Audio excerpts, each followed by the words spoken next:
Hello and welcome to episode 15 of the Drama Llamas. I'm Doug Urbanski. And I'm Stephen Jeffries, the Big 1-5. I'm not the Big 1-5. The episode is the Big 1-5. If I were the Big 1-5, I'm not sure what the implications of that would be. And Big 1-5 being 15 years old? the last episode, I believe, in which we talk about Egri. Indeed. And perhaps the last time that our dear viewers will enjoy the pleasure of our company. Unless we do something special. Which we might. Who knows? So, what are we talking about today, Doug? We're starting off talking about a little subject called genius. Yeah. We know a lot about what is genius, and what is genius? Baby, don't hurt too many syllables me. doesn't work. No. But Egri waxes philosophical on, what is genius. He starts us off with all sorts of quotes, from Thomas Carlyle to Esaias L. Schwartz to Havelock Ellis, and gives us a Webster's International Dictionary definition of genius.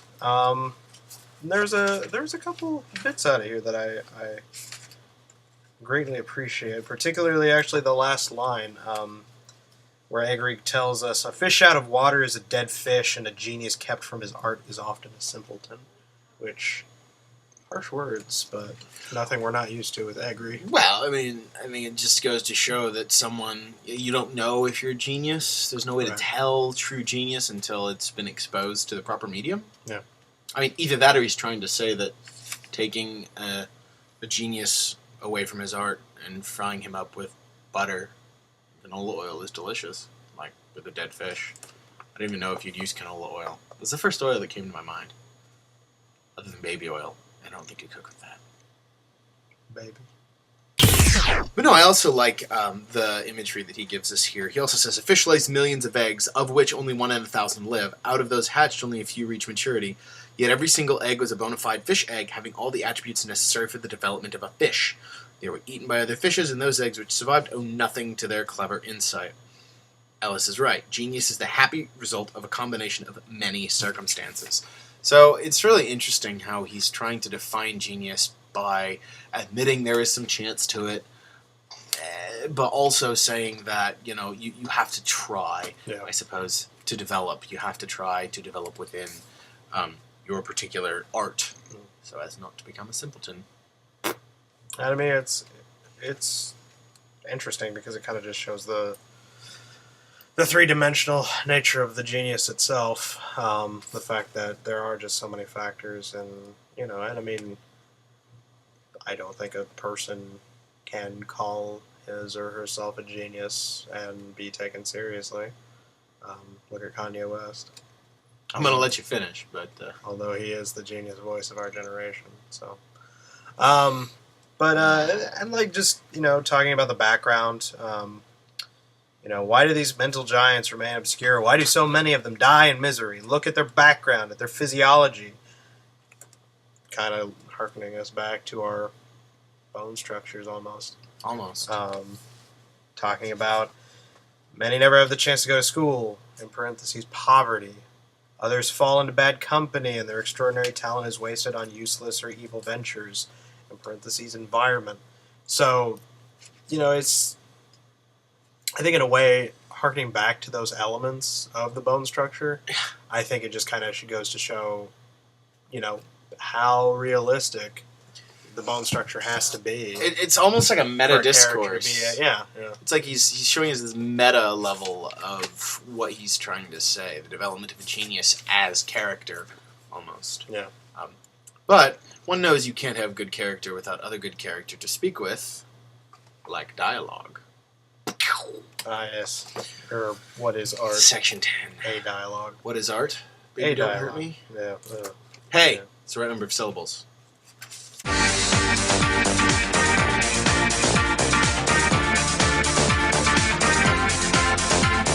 This is where Egri waxes philosophical, I think, the hardest. I think throughout this book, he waxes philosophical. Yeah, but this particular one, art place. is, in a microscopic form, the perfection not only of mankind, but the universe. Mm-hmm. I mean, then he goes on to explain what he says, or what he means by that, Yeah. but Honestly, I still felt that this chapter was a little bit over the top.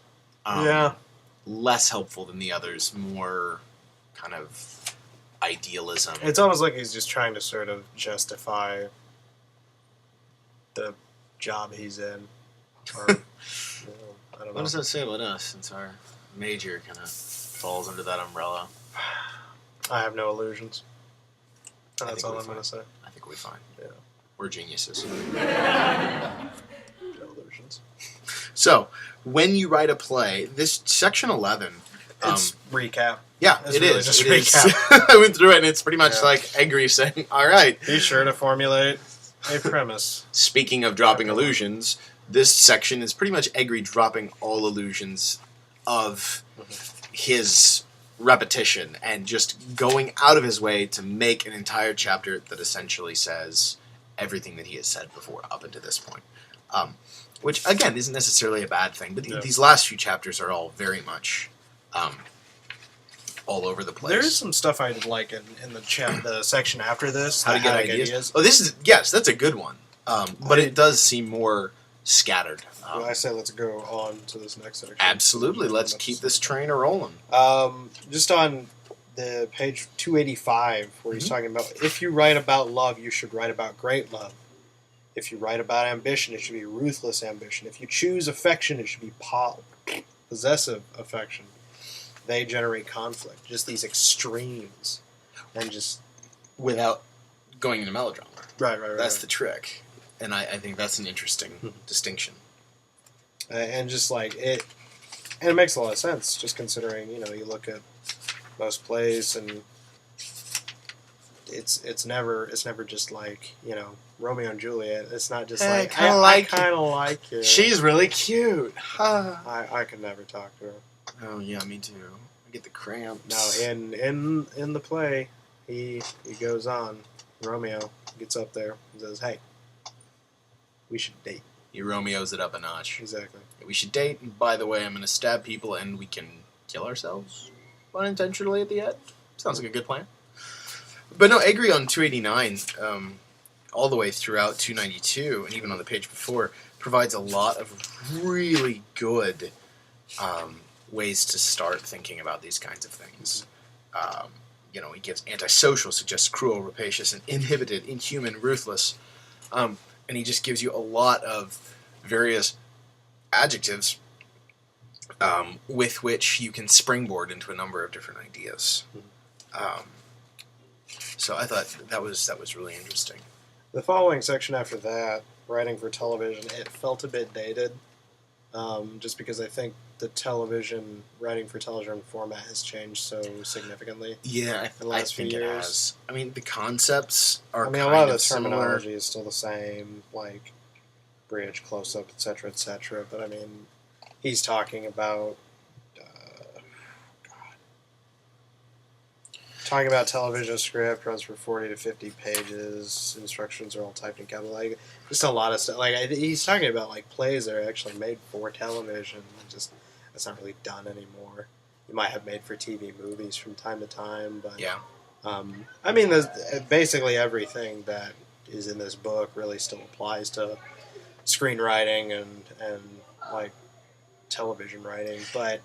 Yeah, I think it's the point. This specific chapter, though, the descriptions just seem really dated to me, I guess. But, Egri's point is if you can write a short play, then you should be able to write for TV. Right. I mean, the concepts, the premise behind building the scenes and building the characters is very similar. Not the same, of course, but very similar. So, and then his conclusion, which I thought was very interesting. Instead of a summary, he basically says, "If you're going to be a playwright, do it right. Take your time."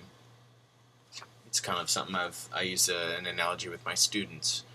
I don't know how to ride a unicycle, so if I got onto a unicycle and fell over the first time and got angry about it, it would make sense.